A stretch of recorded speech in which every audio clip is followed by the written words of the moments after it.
a world where technological advancement has put a veil on our eyes, here comes a question. Are smartphones weapons of destruction in disguise?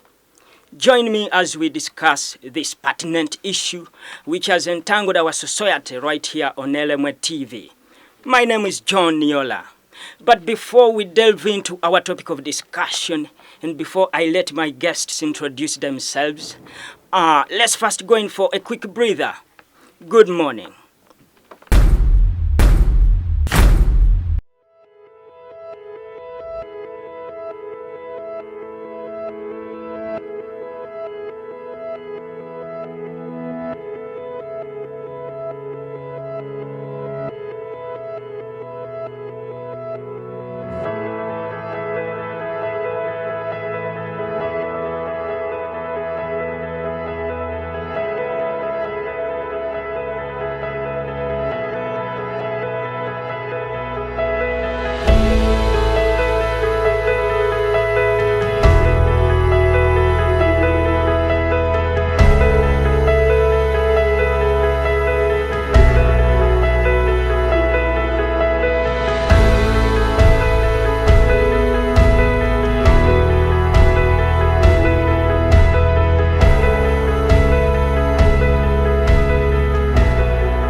Welcome back from that short break.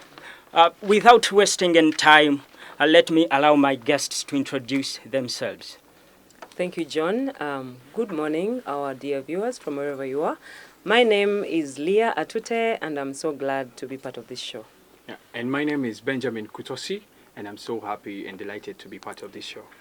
Okay, thank you so much, our guests. To begin with, according to Statista, the current number of people in the whole world who owns a smartphone is about 6 billion. And also, according to data that comes from 11,000 rescue times, it shows that 20% of the people within the whole world spend to about 4.5 hours checking their phone. But for starters, our main topic today of discussion is phones, weapons of destruction in disguise. And before we go any further, I would like to get the opinion that is coming from our guests. In our generation today, even right now, each of us here is having a phone. So it is something I could say, if not well handled, can lead to someone's own destruction. Otherwise, the intent of phones is majorly communication. Communication. Yes, but the problem is today, the usage of phones has become kind of addictive and it's creating a problem. Okay, thank you so much. And my next guest. Yeah, thank you very much, Mr. John. To start with, what is a phone? These are cell devices, small, portable, can reach in your pocket, you can move with them anywhere you want. And I feel like this is two-sided. They are both destructive and they are good if you use them well, they are effective positively. If you use them badly, it's the end of your life. Because if we look at, as you said, according to statistics, 6 billion users are usually on their phones about 5 hours, and it takes a lot of their time. Sorry. And that damages a lot because that's a waste of time. But then if you use it effectively, believe me, you can do magic. Thank you so much, Benjamin. And my first question, I wanted to begin it right away from there. And the question is, what is the impact of phone usage, especially to the social aspect? The social aspect. Yeah. Thank you very much. That's a very, very good question. You realize in our day-to-day life as we grow up, and let me take the example of the ATS. In the ATS, family was so important and people would actually socialize easily. But now, when you look at kids in families with their parents, when everyone is on their phone, they can never get to communicate. A father comes back from work, a mother comes back from work, the kid comes back from school, they all have phones. They get to the dining table and boom, No one but knows what maybe happened. just a moment, Benja. Don't you think that would be like it would be a wrong assumption? Because most people, they can, because I've also met some families that do communication just via phones. Like, it is better for them to communicate via phones, Okay. even when they're at home. All right, I'm talking about this at the point of when we get back home. We are sitting, it's now family time, we are back from work, our daily duties.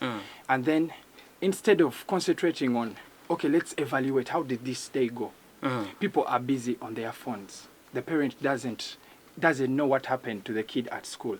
But if we come back to this other side and then we look at the phone, it's good because we get to communicate. I mean, I am in Kampala, you're in Bale. We get to communicate easily and it saves time and money. Okay, thank you so much. So Benjamin is particularly saying that people are giving phones more time than what they are supposed to do to their families. Also, getting back to one of my guests, and that is Professor Leah Atute. I understand that you are a professor and a lecturer. And my question goes to you as a lecturer or a professor. What's the impact of phone usage on the academic performance of students? Thank you so much, John. Such a wonderful discussion. I like the way we are flowing. I would want to first of all say this world is a world of technology today. And phones are the easiest gadgets for most of our students to access information. Like Google has the Google Scholar, and so many PDF files have been uploaded on the internet. So phones, if a student makes a choice to use the phone for research, that student will have benefited more than if a student made a choice, because it's all about choice. We have situations where students are using their phones just majorly for social media. And then even when they write an essay for you, you wonder if they actually did research.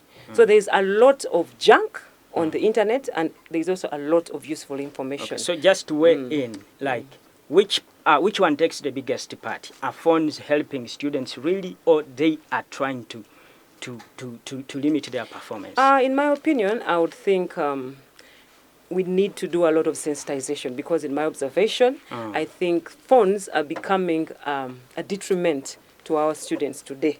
They are beginning to benefit less from the phones. So we think we are going to design some sort of programs to sensitize more our students on the usage of phones, because I think they are not benefiting well enough. Okay, so just actually to start right from there and to expound on more, like, where is the gap? Where do you think the gap is? Is it that we failed to regulate the way phones should be used? Where is the gap? I think for me the gap is coming due to the social pressure that we have. Social pressure. Social pressure that we have. There is a lot on phones now. There are a lot of programs. There are a lot of things that are at the disposal of the students, of our young people today in society. So I think the gap is coming from right from where the phones are being manufactured. Even the apps that are installed on the phones. The students, or let me say, not only students, the young generation today is getting in a place of addiction. People are getting addicted, like they can't live without their phones. Some research has shown that there are people who even commit suicide just because maybe their phone crashes, or just because their phone gets a problem. Somebody is getting too attached to a phone more than even physical attachment to friends. So it is a problem which is because of the pressure of the development that we have today, which I think there are still solutions to. And I think my offer would be, we need to go back, like he said before, to the place where we began from. Africa is Africa. These are Western cultures that are being put on the phones for our students or for our people. So it's up to us as Africans, or let me say not only Africans, people in the developing world, to make a choice and know what do they want, what are our values, that kind of thing. So I think that is the take we should go with, or that's the line of thought we should take. Yeah. Because I also understand that the government had made a proposal to allow phones in schools, though it made a U-turn on the matter in the names of trying to evaluate on certain ways how the phones are going to be used. So how do you make of that, especially when now the government comes to a conclusion that phones should be used in schools? I think that would be a good thing, first of all, because government has in my opinion, very good intentions for our students. Like I said before, the world is advancing at a very high speed. Technology is changing faces every day. So I think the government's intention is for people to access information. So I think like some countries, I am told there are some countries, especially communist, where some programs, or let me say some apps are not allowed. Like some countries have put some regulations. So I think for government of Uganda, we just have to design. I know our IT departments are growing. We can design and put some regulations on what content should be in the phones. Okay. It's possible. We Actually, can do that. Thank you so much. She's saying the government should regulate, especially on the apps that students can be able to access. Getting back to Benjamin, what do you think can be done to this vice that is eating up our society, that is eating up our young people, that is eating up our generation? What do you think can be really done? Okay, thank you very much, Mr. John. What I think should be done is, as she said, the IT department is growing, and we need to monitor what content do these children or these students look at. What do they do on their phone? What do they watch? What do they do with their phones? I feel like they should monitor, and then if we look at in the US, they block some students from using some particular sites while they enter school. You get? So I feel like the government should implement the same. Limit students on what sites they should go to, what content they are to watch. And yeah, I think basically that's what I can say about that. We have some of our correspondents who are in the field, and these ones are at Livingstone International University to bring us more, especially about the phone issues in schools.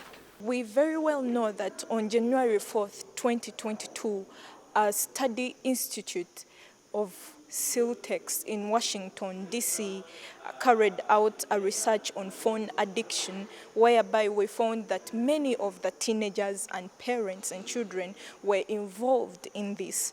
It is believed that people cannot live without their phones, and every day they check their phones 150 times. Well, it has also come to our notice that 87% check their phones before they go to sleep, and 69% before waking up.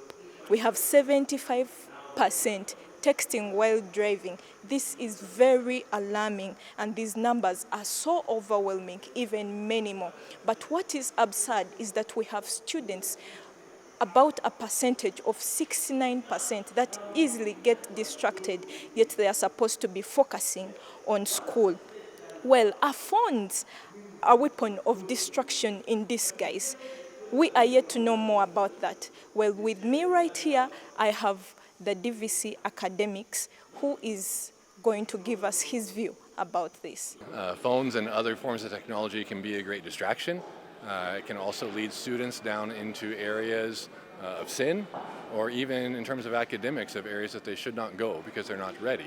So there's danger there, but part of the university process of education, and part of what we're trying to do for our students here, is to give them the tools and also the knowledge of how to use those tools in a responsible fashion so that they can be an aid to education and for your future life and not lead to those bad things. Part of that is the responsibility that we put on the students to take responsibility for themselves and their education. I also think that individual lecturers have ways of handling that and responding to what they're seeing and if the technology is being used in good ways or in bad ways. Truthfully, yeah, it is an issue here. It does happen, but that's not something that the university has a policy that would necessarily change that behavior. It's more up to the individual lecturers and for the students to take that responsibility. With that being said by the Deputy Vice Chancellor Academics, the statement still remains: use your phone responsibly.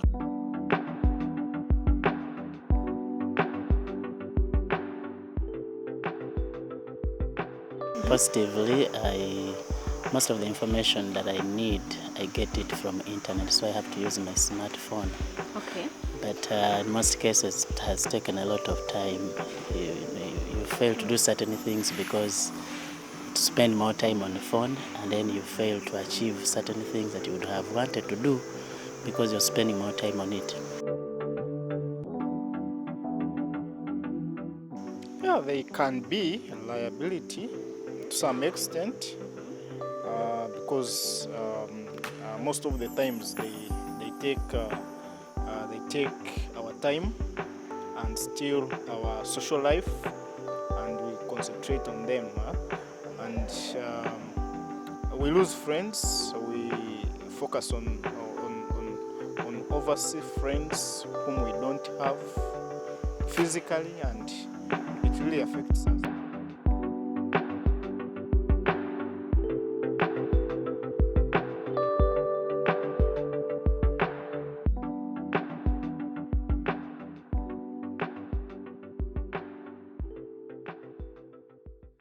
Thank you so much for your submissions. Maybe just give us your final remarks. Thank you, John. This is what I want to say to our viewers, wherever you're watching us from. The phone is not supposed to be your enemy.